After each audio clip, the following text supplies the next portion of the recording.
Kalau dalam satu kitab karya seseorang ya atau mungkin organisasi perkumpulan ya, kok ada kesalahan lebih dari 3. Kitab atau buku itu sudah tidak bisa berguna, alias abaikan saja. Buku Pamungkas yang sudah diterbitkan oleh Dek Hanif Alatas bersama dengan kawan-kawannya.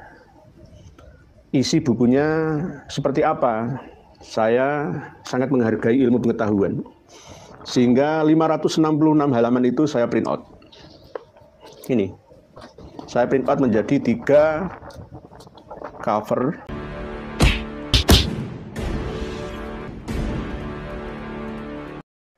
Sungguh miris ya nasib daripada Kelambak Lawi.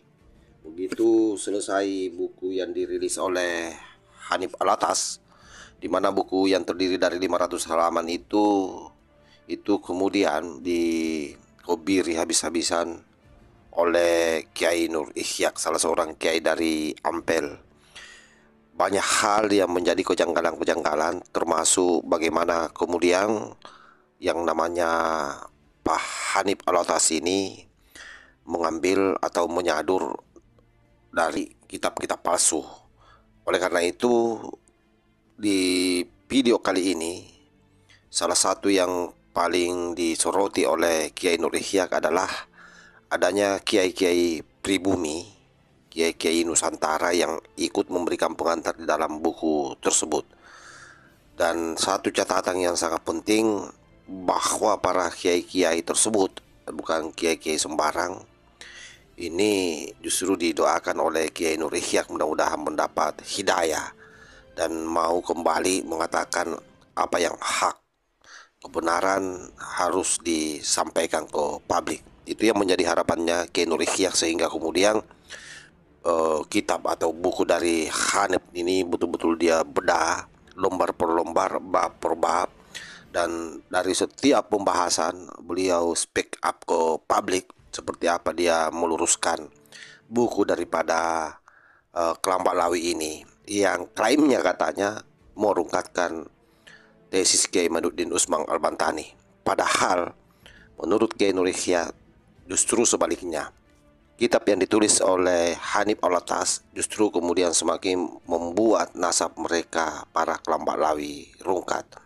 Bagaimana ulasannya? Ini kita simak secara bersama-sama. Buku Pamungkas yang sudah diterbitkan oleh Dek Hanif Alatas bersama dengan kawan-kawannya. Isi bukunya seperti apa?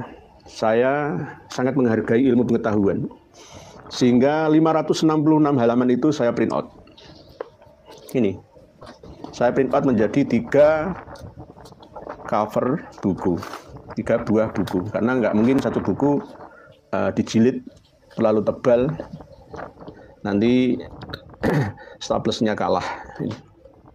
Saya print out untuk menghargai hasil karya dari kawan-kawan yang ada di Robito Alawiyah kemarin, yang telah merumuskan hasil kecerdasannya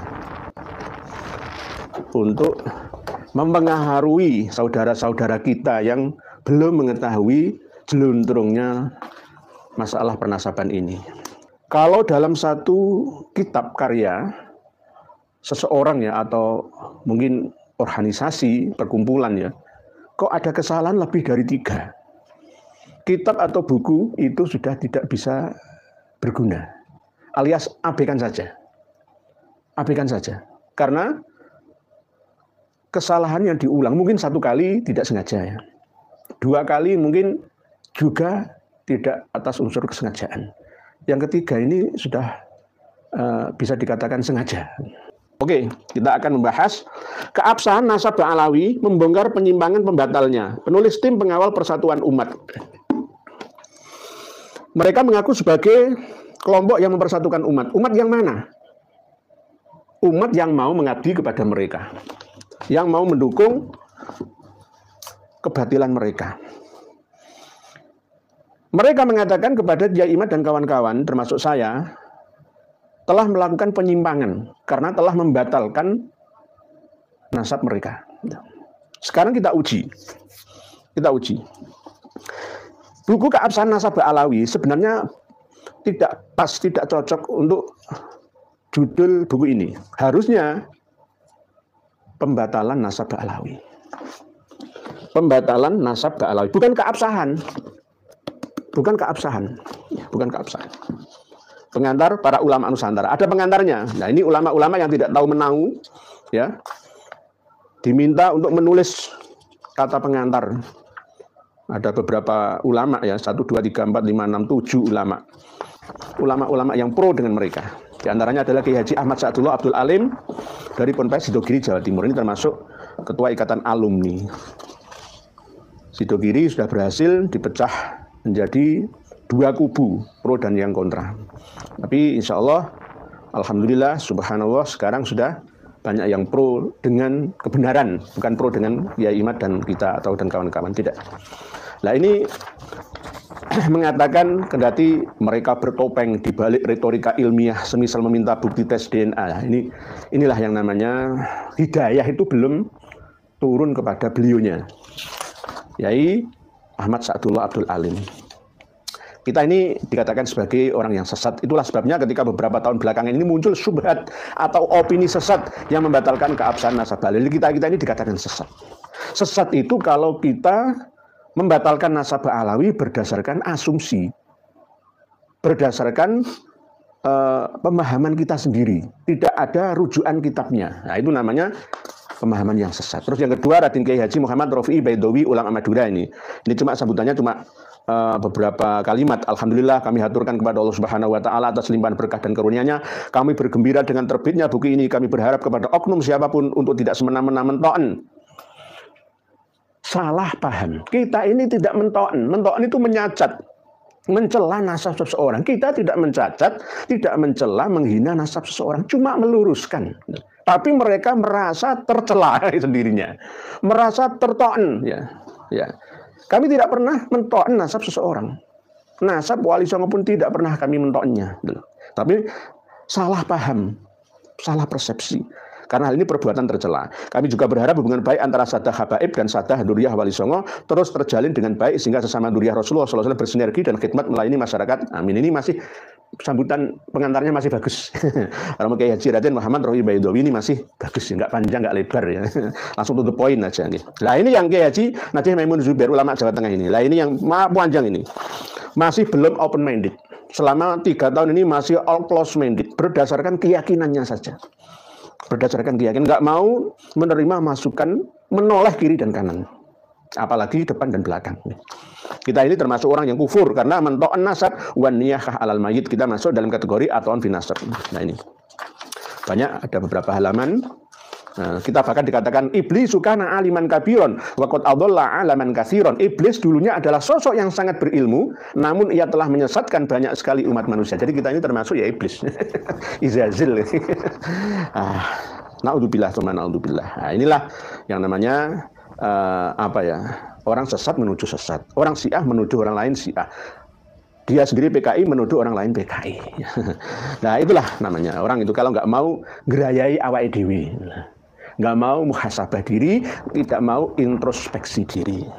Nah, ini banyak ini. Kiai Haji Muhammad Najih Maimun Zubair yang sudah kami counter dalam satu video di Karma 212 khusus untuk beliau. Untuk beliau. Terus ada lagi Abuya Kiai Haji Abdullah Mukhtar ulama Jawa Barat. Nah, ini hampir sama seperti Kiai Haji Abdullah Nuh, pengarang kitab Al-Imam Al-Muhajir ini. Ya, kita ini masih belum memiliki sifat kewaspadaan diri, sama seperti Kiai Haji Abdullah Mukhtar. Beliau seorang Sunni yang murni, Asy'ariyah Maturidiyah bermadzhab Syafi'i, tapi tidak mengerti bahwa Ba'alawi itu bukan Asy'ari dan Maturidi, tapi lebih mendekati Syi'i. Nah, inilah kurangnya meneliti, hati-hati dalam persepsi, ya, dalam memahami. Jadi jangan terkecoh loh ya. Kiai Haji Abdullah Mukhtar ulama Jawa Barat, jangan terkecoh. Dan Allah setiap mau menurunkan bala itu pasti ngomong dulu sama kutub. Wah. Nah, jadi Allah menyampaikan ke kutub dulu. Kalau kutub mengiyakan, maka turun azab. Jadi terjadi tsunami, terjadi gempa apa di dunia, itu sudah di ACC sama kutub. Ada cerita tentang sebelum Allah menurunkan bala atau musibah bencana itu harus izin dulu kepada wali kutub dari antara mereka. Itu berarti bukan irodah. Allah tidak memiliki sifat 20 itu. Wujud, kitam, bakok, mukhalafatul hawadithi, qiyamu binafsihi, wahdaniyat, kodrat, irodat, ilmu, hayat, sama, basor, kalam, qadiron, muridan, aliman, mutakalim. Tidak masuk muridan, tidak masuk memiliki sifat wajib irodah. Karena ada karohah, terpaksa harus izin dulu kepada wali kutubnya. Nah, ini diyakini oleh Ba'alawi. Berarti itu bukan faham Sunni, Asy'ari, Syafi'i, Maturidi. Nah gitu Pak Yai, Kiai Haji Abdullah Mukhtar. Semoga Allah memberikan hidayah. Jadi masuk pengantar beliau cukup banyak. Ya. Tapi kita tetap dikatakan sebagai pembenci dan akan mati dalam keadaan kafir. Allah wa man mata ala bughdi ali Muhammadin mata kafirun. Jadi kita itu dikatakan pembenci ya keluarga Nabi. Dari mana pemahaman itu, Yai? Mbok yo mengikuti kajian-kajian kami secara menyeluruh dari dulu sampai kini ya, biar tambah ya bisa mendapatkan referensi. Kita ini tidak pernah membenci keluarga Kanjeng Nabi Muhammad. Justru meluruskan ya pengkaburan, pembajakan yang mengotori kesucian keluarga Kanjeng Nabi Muhammad. Wa mamma ta'ala budi ali Muhammad lam yashumma raihatal jannah. Tidak sampai bisa mencium bau surga. Termasuk tapi ini orang kafir. Nah inilah. Menyadarkan orang awam itu lebih mudah daripada menyadarkan orang alim yang belum sepenuhnya alim. Alim menurut standar komunitas. Belum bisa dikatakan alim menurut standar formalitas.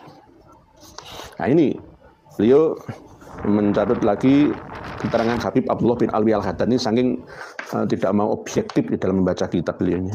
Nah ini Kiai Haji Abdullah Mukhtar, pimpinan Ponpes An-Nizam. Terus ada lagi Prof Kiai Haji Syukron Ma'mun. Lah ini ulama sepuh ini. Saya sangat bangga dengan beliau sebenarnya. Cuma beliau masih dalam tahapan pencarian jati diri di akhir-akhir usia sang kiai. Beliau insya Allah beberapa hari lagi akan mengisi pengajian di acara Kholbah Sunan Giri, Gresik, insya Allah, karena beliau masih ada duriyah. Kami sempat akan bertemu dengan beliau, Romo Kiai Haji Syukron Ma'mun, tapi karena beliau masih belum sadar, gitu. Percuma kami menemuinya. Nanti kami akan dimusuhinya malah. Ya. Nah ini, beliau menulis cukup panjang, ya, dan bahkan mengatakan, Syekh Murtado Az-Zabidi, pensyarah kitab Ihya Ulumuddin saja, mengisbat Ba'alawi, nggak tahu kitabnya. Syekh Ali Jum'ah, mufti Mesir, ya, ditulis juga. Syekh Ali Jum'ah itu juga mengisbat nasabnya Ratu Elizabeth Inggris, Pak Yai. Syekh Ramadan Al-Buti, ya, ini dari Suriah, Damaskus, Syria atau Suriah, ya, yang almarhum pada waktu fitnah perang Dajjal antara pemerintah dengan rakyat. Syekh Nawawi Al-Manbah Khalil Bangkalan. Selalu menyebutkan nama-namanya tidak bisa diverifikasi karena sudah meninggal dunia. Nah ini terus begitu, itu ciri khasnya. Pak Yai Syukron Ma'mun pengasuh Ponpes Darur Rahman. Darur Rahman adalah rumahnya tempat kasih sayang Allah yang Maha Rahman. Allahumma arinal haqqo haqqon warzuqna tiba'ah wa arinal batila batilan warzuqna ijtinabah. Harusnya ada haknya, rujukan atau ke hak dan ke batil. Ada haknya. Tiba'ah wa arinal batila batilan ijtinabah. Begitu. Tapi ya enggak apa-apa. Jadi beliau berdoa semoga Allah memberikan petunjuk, ya, supaya kita bisa membedakan mana yang hak dan mana yang batil. Kalau yang hak diikuti, yang batil ya dijauhi. Beliau doanya sudah cukup bagus, ya. Romo Kiai Haji Syukron Ma'mun yang sangat-sangat kami hormati dan takzimi. Semoga mendapatkan hidayah dari Ilahi Rabbi, amin amin ya Allah, ya mujibas sailin. Beliau masih dalam rangka pencarian jati diri. Semoga di usia yang sepuh, yang termasuk mubalik yang paling sepuh yang kami kenal selama ini, yang masih energik, sekelas dengan Raden Haji Omah Irama. Terus berikutnya Buya Tubagus Haji Ahmad Qurtubi Jailani, ulama Banten. Nah ini Buya Qurtubi yang diam saudara itu. Nah, jadi khas beliau itu diam saudara. Nah ini beliau Tubagus termasuk bangsawan dari Banten, sama dengan Tubagus Nur Faudil. Ya.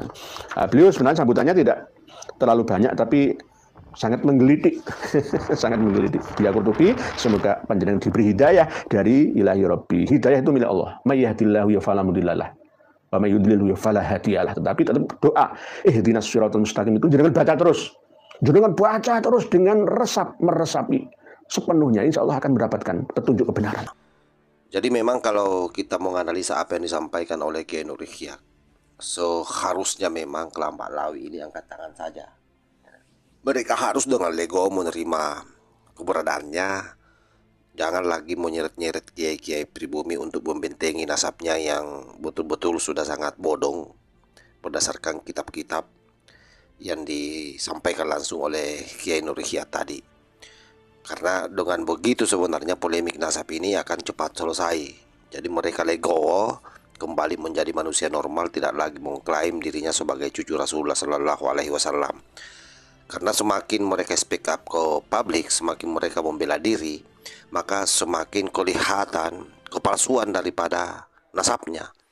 Saya kira itu asumsi ataupun kesimpulan sementara dari konten ini, dan mudah-mudahan para mukibim bisa belajar, para ulama-ulama yang berdiri di belakang Mbak Lawi mendapatkan rahmat, mendapatkan keberkahan, lalu kemudian bisa kembali membela kebenaran, mengatakan bahwa nasab Kelambak Lawi putus bukanlah sesungguhnya berpihak kepada Kiai Imad, tetapi berpihak kepada kebenaran itu sendiri, bahwa nasab Rasulullah Sallallahu Alaihi Wasallam harus betul-betul dimurnikan. Demikian sahabat, wallahul muwaffiq ila aqwamit thariq. Wassalamualaikum warahmatullahi wabarakatuh.